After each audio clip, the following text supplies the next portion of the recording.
Next year, we will be celebrating 150 years of Manchester High School for Girls. The school opened for the first time on January the 19th, 1874. This was a landmark event in the history of girls' education. Manchester High was the first academic school for girls in the north and one of the first in the country.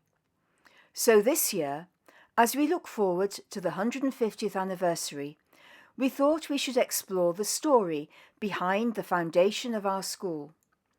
Why was Manchester High founded in 1874?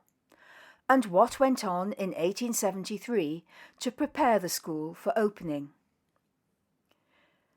In Victorian England, the educational landscape for girls was completely different from the one we know today. Before the mid-1800s, the educational prospects for women were gloomy. No university admitted them, and there were no girls' public schools like those for boys. Most girls of the middle classes were educated at home by governesses, and although some governesses were well-read women, many lacked the sound education needed to teach others. But a movement for reform was stirring, which improved educational standards for governesses.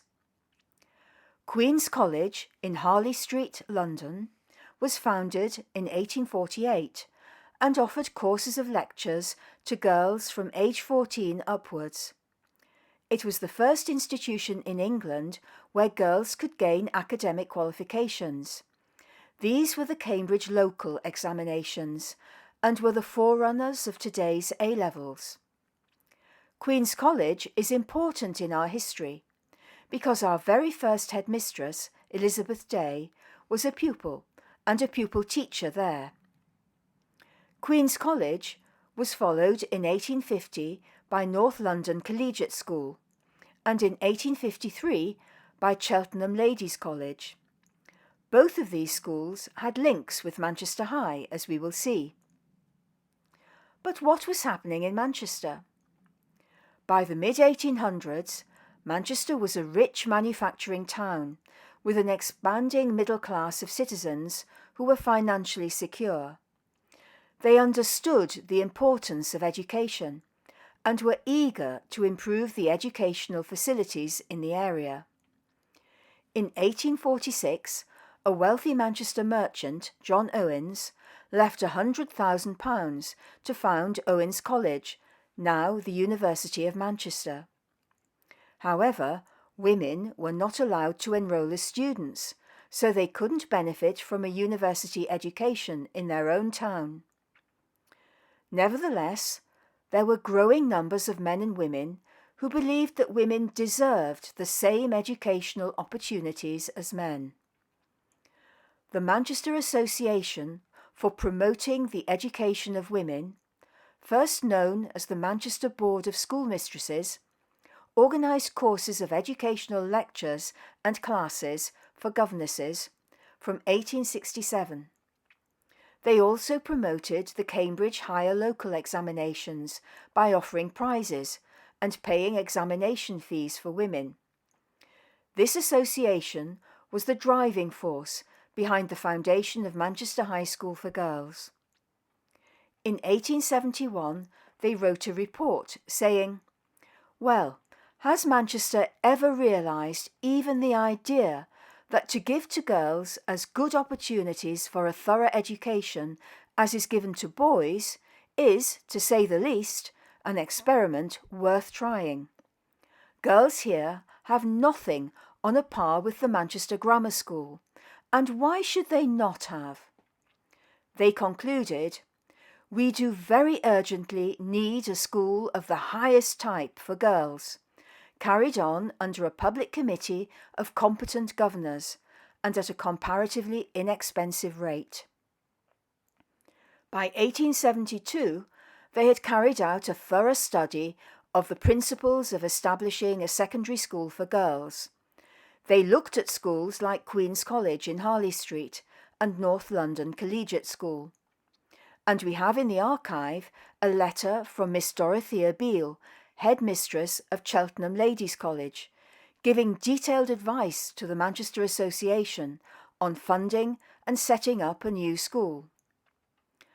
The first draft scheme for the proposal to establish a model girls' school in Manchester was published in December 1872.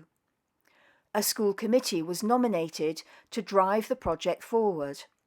They were determined from the beginning that the school should be open to all Manchester girls, without distinction of class or religion. An appeal for donations with an early target of £3,000 was launched. In the archive, we have the list of the original subscribers with the amounts donated. It's a measure of the school committee's determination and belief in the value of educating girls that as soon as they reached the sum of £2,000, only 2/3 of their target, they started carrying out their plans. The first step was to find premises for the school. This proved to be quite difficult. The search began in early 1873, but it wasn't until September the 30th, only 4 months before opening, that the school committee confirmed that they were going to rent 2 houses, numbers 369 and 371 Portland Terrace on Oxford Road, on a 7-year lease.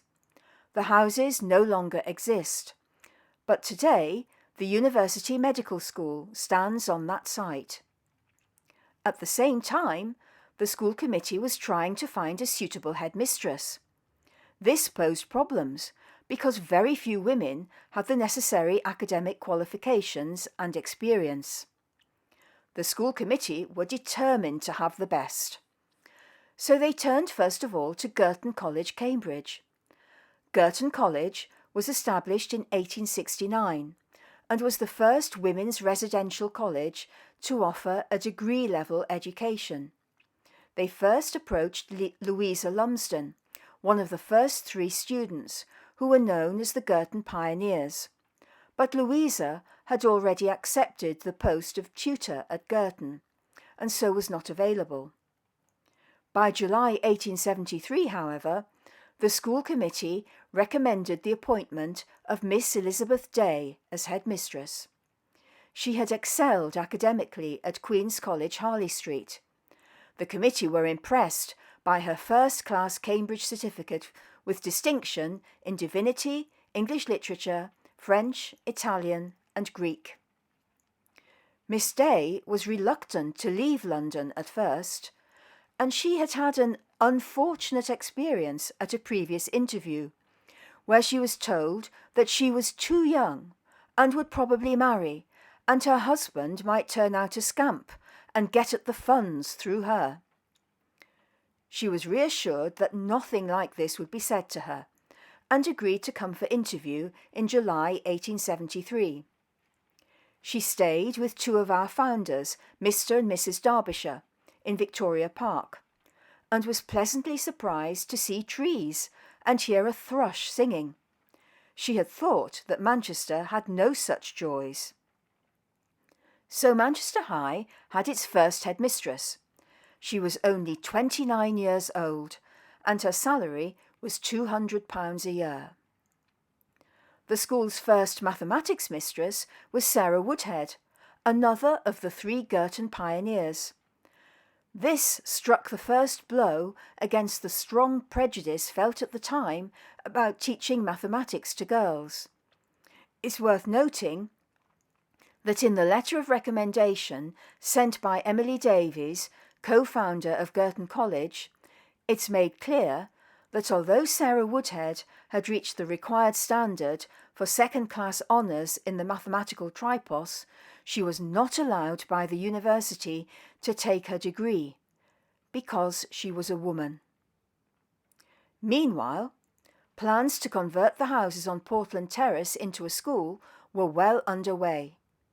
First, it was necessary to strengthen floors and to knock through walls to convert rooms into classrooms, 2 cloakrooms, a dining room, and a committee room for governors' meetings.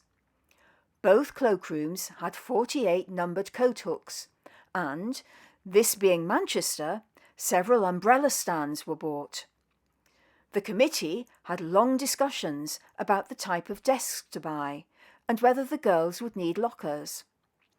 The long narrow gardens behind the houses were asphalted as playgrounds. Some swings were put up, and a large wooden shed was built where the girls could play during bad weather. Books, maps and slates to write on were ordered. The school committee also bought a Broadwood pianette at £24 10 and a Kirkman piano at a cost of £42 for music lessons. Sadly, we don't have any photos of the school when it opened, but we do have an enthusiastic description from the trade newspaper The Builder in January 1874. The dining rooms are on the ground floor. In the first floor front, there are 2 capital classrooms, in each of which 22 of the elder girls sit on chairs 2 and 2 together, and at double desks. The rooms have the comfort of perfect cleanliness. In November 1873, with only 2 months to go before the school was due to open, the secretary was directed to advertise once a week in 3 daily papers in Manchester. The headmistress, too, was involved in the publicity campaign, sending out prospectuses and forms of application, as well as calling on ladies who had already agreed to send their daughters to the high school. Fanny Harrison, one of the very first pupils at the school, remembers being summoned from the nursery when Miss Day came to visit, and recalls the awe with which she looked on the new headmistress, who was probably just as nervous herself. And what about the curriculum? Well, in October 1873, the committee published a school prospectus. In accordance with their original determination that the curriculum would be academic and wide-ranging, the subjects listed were English language, English literature, history, geography, arithmetic, algebra, geometry, French, German, Latin, calisthenics, drawing, plain sewing, class singing, and harmony. The inclusion of algebra, geometry and Latin proved that Manchester High School girls would receive an education equal to that found in leading boys' schools. So the high school broke new ground from the very beginning. When the secretary of the school committee, Miss Vernon, was asked about the founding of the school, she said, "Oh, we knew the necessity. The thing was to do it." Luckily, for generations of high school pupils to come, they did do it.